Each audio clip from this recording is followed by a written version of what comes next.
बात यह है कि हम अगर शंकराचार्य नहीं हैं, माघ मेले का प्रशासन वो निर्णय करेगा कि हम शंकराचार्य हैं कि नहीं।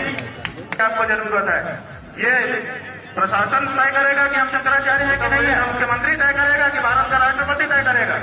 भारत के राष्ट्रपति को भी अधिकार नहीं है कि वो तय करे कि कौन शंकराचार्य है। ज्यादा क्या होगा, ज्यादा से ज्यादा हमारे ऊपर कोई मामला लगा देंगे, हमारे ऊपर कोई मुकदमा लगा देंगे, हमको लांछित कर देंगे, हमको मरवा देंगे, यही सब कर सकते हैं। नकली हिंदुओं से जो अपने आप को हिंदू कहते हैं और गौ माता के मांस को बिक्री करके उसके चंदे से राजनीति करते हैं और अपने आप को हिंदू नेता कहते हैं। काशी में मंदिर तोड़े जा रहे थे भाजपा गवर्नमेंट के द्वारा।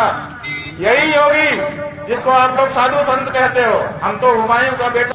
ये बच्चा जो है, ये देखिए कितना छोटा बच्चा है, अध्ययन करने के लिए आया है।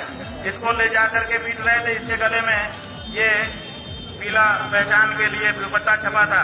आप देखिए इसमें इसके नाक से खून बहने लग गया, इतना मारा इसको, वो इसमें दर्ज है। कुल 35 लोगों को इन्होंने पकड़ लिया। उसके बाद हम पूरी तरह से अकेले हो गए। यहीं से समझ में आता है कि आखिर अकेला क्यों करना चाहते थे। नीचे उतरो, हम नीचे नहीं उतर रहे थे। हम जान रहे थे कि अगर हम भीड़ में गए तो मार दिए जाएंगे। नीचे नहीं उतरे, बैठे रहे। इन्होंने फिर माइक से तरह तरह के प्रवाद कहने शुरू किए, तरह तरह की बात कहनी शुरू की। आप लोगों में बहुत से लोगों ने उसको कई बार रिकॉर्ड किया। हमको उत्तेजित कर रहे थे कि ये उत्तेजित होके कूदे और कूदते ही हम लोग जो करना है हमको कर दे। हम उत्तेजना में नहीं आए। नमस्कार साथियों, प्रयागराज में शंकराचार्य जी के साथ जो घटना हुई है उसी के संबंध में आज ये वीडियो है और हम पूरी घटना का अच्छे से एनालिसिस करेंगे और तथ्य वाइज इस पूरी घटना में हम वो सभी फैक्ट के बारे में बात करेंगे जिस घटना में घटित हुए हैं और ये भी बात करेंगे कि शंकराचार्य जी के पास डॉक्टर BR अम्बेडकर के संविधान में क्या-क्या अधिकार दिए गए हैं। तो चलिए शुरू करते हैं। अब हम तथ्य वाइज जिस सीरीज में बात करेंगे वो आपको बता रहे हैं। सबसे पहले हम तथ्य, विश्लेषण, अधिकार हनन, कानूनी रेमेडीज के स्पष्ट ढांचे में हैं।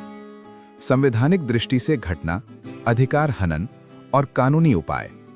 भाग 1 तथ्य क्रमांक के अनुसार इस पूरे घटनाक्रम में निम्नलिखित निर्विवाद तथ्य सामने आते हैं। फैक्ट 1, शंकराचार्य जी प्रयागराज अर्थात इलाहाबाद स्थित संगम क्षेत्र में गंगा स्नान करने के उद्देश्य से यात्रा पर थे। फैक्ट 2, प्रशासन द्वारा उनकी यात्रा को बीच में रोका गया और उन्हें संगम तक स्वतंत्र रूप से जाने नहीं दिया गया। फैक्ट 3, शंकराचार्य जी को संगम में स्नान करने से रोका गया जबकि उस समय कोई सार्वजनिक आपात स्थिति या विधिवत निषेधाज्ञा लागू होने का स्पष्ट आधार सामने नहीं था। फैक्ट 4, उनके साथ आए सहयोगियों को कस्टडी में लिया गया और उन्हें स्वतंत्र रूप से आवागमन की अनुमति नहीं दी गई। फैक्ट 5, घटना के दौरान बल प्रयोग, धक्का मुक्की और बाल पकड़कर खींचने जैसी घटनाएं सामने आई जिससे मानवीय गरिमा को ठेस पहुंची। फैक्ट 6, शंकराचार्य जी को वहीं रोक कर रखा गया जिससे वे अपने धार्मिक आचरण को पूर्ण नहीं कर सके। फैक्ट 7, इसके पश्चात प्रशासन द्वारा नोटिस जारी किया गया जिसमें यह कहा गया कि सिद्ध कीजिए कि आप शंकराचार्य हैं। फैक्ट 8, ये पूरा घटनाक्रम किसी संपत्ति विवाद, ट्रस्ट विवाद, उत्तराधिकार विवाद या सरकारी लाभ के दावे से संबंधित नहीं था। पूरा मामला केवल गंगा स्नान की धार्मिक यात्रा से जुड़ा हुआ था। भाग 2 संवैधानिक और विधिक विश्लेषण, गैर भड़काऊ रूप में। धार्मिक पद जैसे शंकराचार्य कोई सरकारी पद नहीं है, कोई संवैधानिक या वैधानिक पद नहीं है। इस कारण राज्य का दायित्व धार्मिक पद तय करना नहीं बल्कि ये सुनिश्चित करना है कि किसी भी नागरिक के मौलिक अधिकारों का उल्लंघन न हो। यहाँ प्रश्न ये नहीं है कि कोई व्यक्ति किस विचारधारा से जुड़ा है या किस धार्मिक परंपरा का पालन करता है।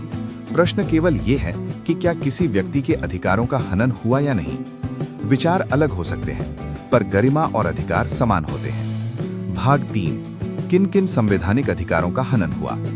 1, अनुच्छेद 14 समानता का अधिकार। बिना स्पष्ट कारण, बिना समान मापदंड, केवल पहचान या स्थिति के आधार पर कार्यवाही।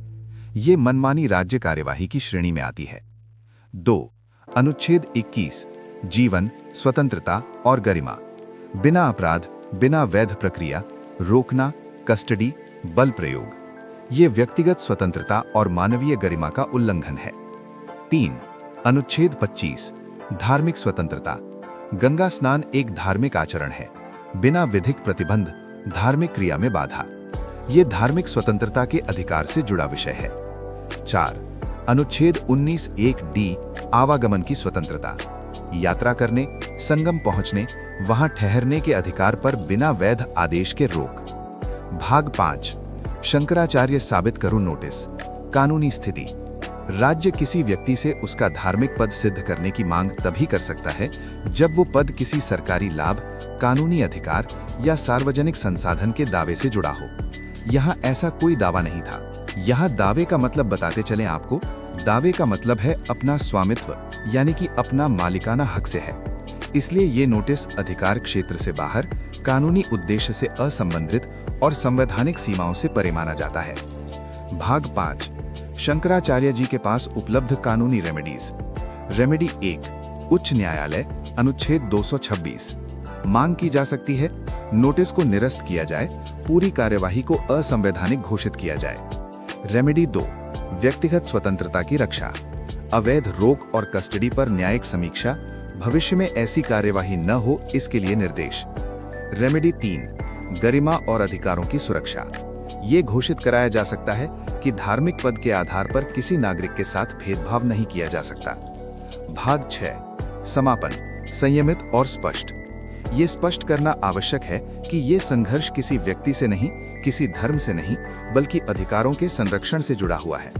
जब किसी भी व्यक्ति के अधिकार प्रभावित होते हैं तो उस समय केवल भारतीय संविधान ही प्रभावी माध्यम बनता है।